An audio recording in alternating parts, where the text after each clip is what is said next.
Hi, I'm Tom Kalmer. I'm Kungarakan and Iwija from the Northern Territory, but I'm also the National Coordinator for Tackling Indigenous Smoking.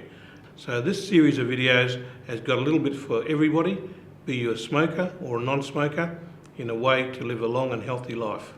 It's a very important resource because what we're trying to do is to be able to provide information that helps any person understand the benefits of not smoking and to recognise that we're not alone, that there is some support out there.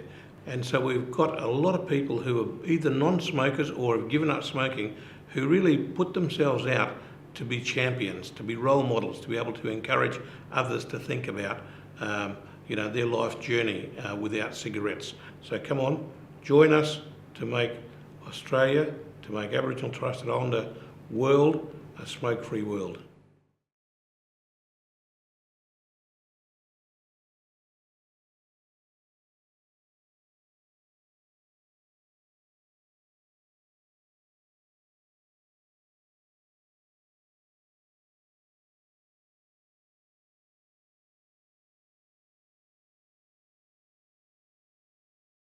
My name's David Bracoma. I'm born and bred in the NT, but my family comes from Cooktown, Queensland. One of the big things for Dinaludubba is getting our Aboriginal and Torres Strait Islander people's health checked. So within the health check, there is the Fagastrom, which is the two-question questionnaire that the doctor or clinician will ask the client. When do you have your first cigarette? And how many do you smoke a day? That determines their dependency level. And therefore, then the doctor will proceed and ask the client, have you thought about your smoking? Is smoking an issue? My name is Jenon Batty. My family is Wutathi from up in far north Queensland, and I've got ties to Darwin as well.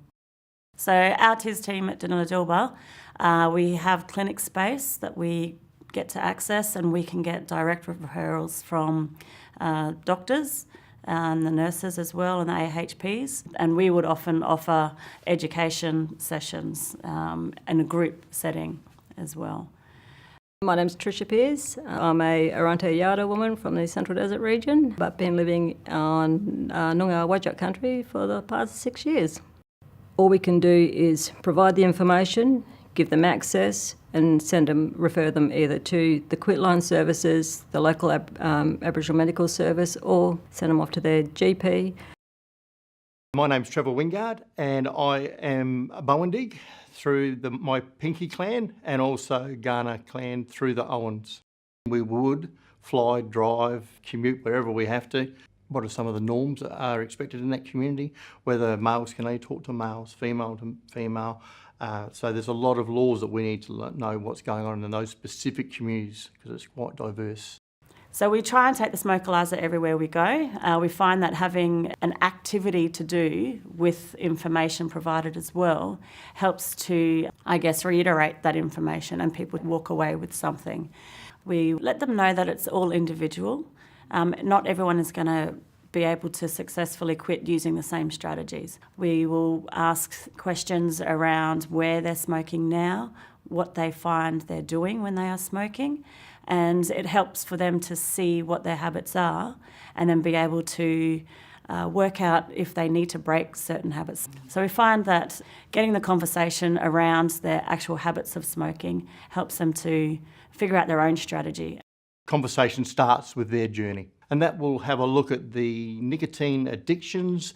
It'll have a look at their the ways that what they've done in the past, how many times they've quit or tried to cut back, what's been the barriers to quitting in the past, and working forward on how we can support them in the future. So we try and work out what kind of addiction people have. Once we work that out, I think it's easier then to set up strategies, to work out those strategies which will help to break the addiction. And so then we can work out what strategy would be best for that person who needs that physical replacement.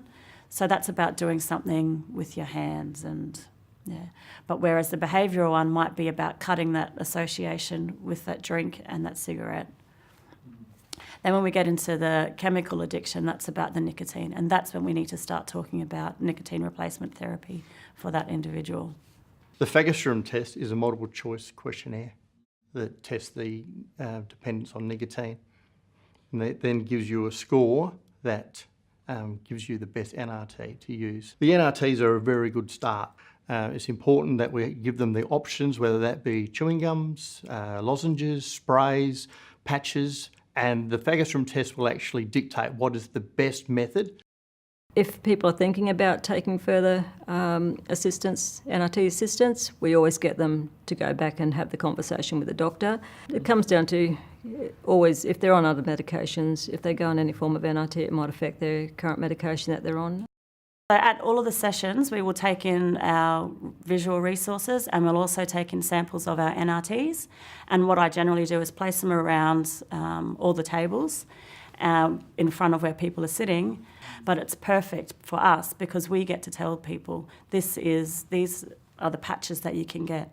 Oh, how do I get the patches? Well, you come into the clinics and, we have to refer you to the doctors. I usually throw out the question, has anybody heard of the NRTs? Then I explain each one individually, so I'll go through the patches, how to apply it, potential side effects, move on to the gums, same thing, move on to the inhalers, same thing. It's giving them the education. Many clients may have tried some form of NRT in the past. They didn't get any satisfaction, it didn't do anything for them, so that's when they need to have a chat with the doctor in terms of they need that stronger approach, whether it be Champax, side bands available as well. So we like to refer our clients back into the clinics to the doctors so that they can get their NRT scripts because it's important that we understand what underlying health issues you have. Combination therapy is usually a combination of the patch with an oral form of nicotine replacement therapy. So that's the chewing gum, the spray, the lozenges. They're the oral form, so they get absorbed through the mouth. So, because the patch will take a while to activate, so I use the oral form of NRT just to quell that craving.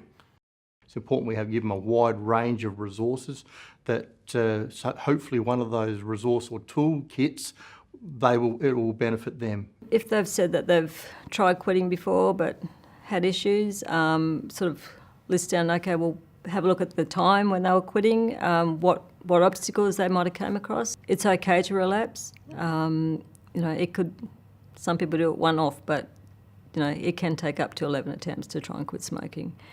I'll ask them, okay, what worked and what didn't, or how did you go about quitting? And I also reaffirm with them, quitting smoking is probably one of the hardest things you'll ever do. You got to break the addiction. For those new TIS workers that are coming on board, it is being mindful that not to be judgmental on the individual, give them the advice, give them the information and refer them on to qualified people. Trust your training. That's a major thing, and be confident with what you know, and be confident to share that knowledge. Get to know your clients, build that rapport. That is the most important thing for a TIS worker. Try and be as open as you can be. Respect that this is a sensitive topic for some people, and be aware that sometimes it's not just the smoking that they're dealing with, and I guess being approachable and making sure that the information that you're providing as well is current and appropriate for the person that you're speaking to. We need as many workers out there getting the message out to hopefully one day the statistics will certainly drop a lot more than what it is at the moment, but we're obviously doing something good in the community with smoking rates down on Aboriginal smoking. We certainly want to see our mob live longer and see benefits of sharing stories and actually seeing their grandkids grow up and achieve things in life as well.